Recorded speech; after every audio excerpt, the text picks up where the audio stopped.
I have also been contacted by large numbers of constituents concerned about ambulance waiting times.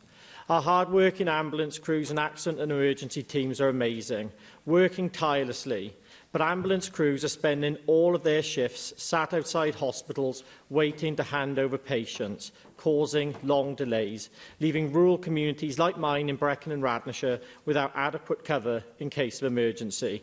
Here's an example of a correspondence I received earlier in the week.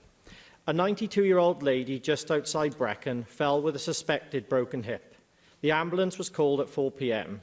The lady remained in considerable pain, unable to move, unable to travel by car, unable to eat or drink.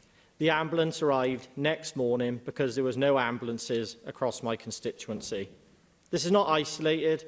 Over 400 people right across Wales earlier in the year were waiting over 12 hours for an ambulance. I'm sure nobody in this chamber finds that acceptable. So, Trefnydd, will you please now ask the Minister for Health and Social Services to make an urgent statement on this crisis and outline the proposals and how the Welsh Government will improve access to ambulances, because people waiting on the floor for 12 hours for an ambulance is absolutely shameful.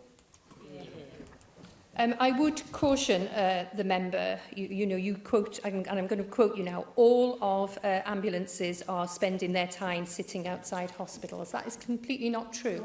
And I think you should be very, very cautious in using those exact words, and also the word crisis. You will have heard my answer to Paul Davis about the review.